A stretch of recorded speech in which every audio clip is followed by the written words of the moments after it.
Assalamualaikum warahmatullahi wabarakatuh. Saya Nugraha Rafiur Rahman ingin menjelaskan tentang praktikum pengendalian proses level kontrol.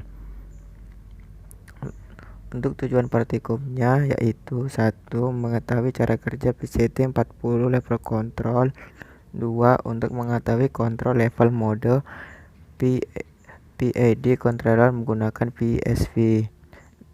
Dasar teorinya, pengendalian proses adalah pengendalian otomatis yang diterapkan di bidang teknologi proses untuk menjaga kondisi proses agar sesuai dengan yang diinginkan. Seluruh komponen yang terlibat dalam pengendalian proses disebut sistem pengendalian atau sistem kontrol. Untuk diagram blok lengkap sistem pengendalian proses digambarkan sebagai berikut, di mana diagram blok ini menunjukkan proses pengendalian level menggunakan PCT40. Langkah pengendalian level dimulai dari mengukur atau mengamati nilai variabel proses, yakni dengan sensor, di mana fluida yang masuk akan dibaca oleh sensor floating switch atau differential switch. Kemudian sinyal yang dihasilkan oleh sensor akan terbaca transmitter dan diubah menjadi sinyal standar.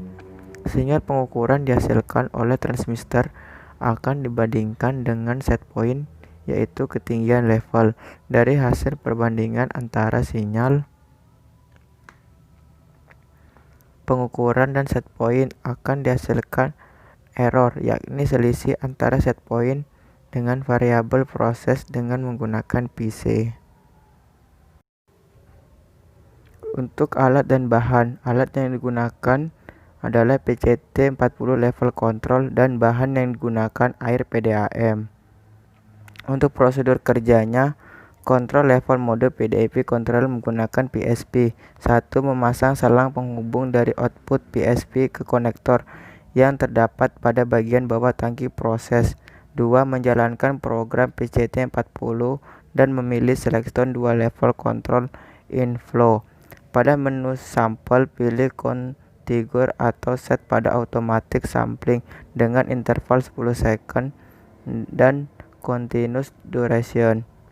Memilih icon control, set proportional band P pada 10%, integral time 1 pada OS dan derived time D pada OS. Masukkan nilai set point pada level 2000 mm. Kemudian apply. 5. Pilih icon go untuk memulai percobaan.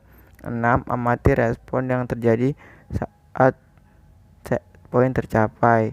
7. Variasikan nilai proportional band P, integral time E, dan derived time D dan amati respon yang dihasilkan. Kemudian variabel yang dilakukan: A. Proportional band 10%, integral time 100 second. B. Proportional B 20%, integral time 100 second. 8. Tutup SOL. 3. Pilih icon stop untuk menghentikan rekor data percobaan. 9. Menutup PSP dengan memilih icon control dan off, kemudian klik apply. Setelah itu tutup screen PDP controller. 10.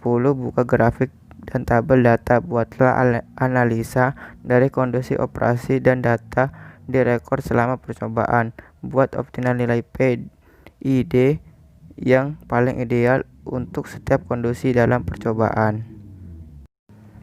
Untuk grafik hasil pengamatan controller level mode PDP controller menggunakan PSP dengan proportional band 10% dan integral time 100%, yaitu pada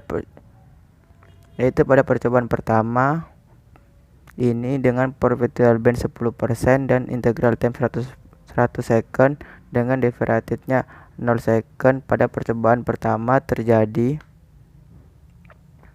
overshoot yang besar dari menit pertama hingga 5 menit 20 detik. Namun pada waktu tersebut nilai variabel prosesnya jauh dari set point sehingga settling time yang digunakan hanya sampai pada 5 menit 20 detik yang memiliki nilai variabel proses lebih besar dibandingkan 8 menit 20 detik dan offset yang terjadi besar karena nilai proses variabelnya jauh dari set point serta memiliki flow rate sebesar 335,7843. Untuk grafik pengamatan controller level mode PDB controller menggunakan PSP dengan total band 20% dan integral time 100%, di mana didapatkan respon pengendalian yang cukup baik dari menit awal sampai 5 menit 21 detik. Terjadi overshoot yang cukup besar, maka semakin lama waktu proses, nilai dari level akan menurun hingga mencapai konstan karena level semakin lama semakin mendekati set point dan memiliki flow rate sebesar 304,8235 mm per menit. Namun offset yang dihasilkan kecil sehingga nilai variabel proses hampir mencapai set point. Untuk kesimpulannya, prinsip kerja dari kontrol lever ini adalah pengendalian laju alir masuk dan keluar untuk mempertahankan level yang diinginkan. Dari hasil pengamatan yang didapat pada percobaan kedua, memiliki nilai overshoot yang cukup besar namun offset yang kecil sehingga nilai variabel proses mencapai set point. Demikian dari saya, kurang lebihnya mohon maaf. Wassalamualaikum warahmatullahi wabarakatuh.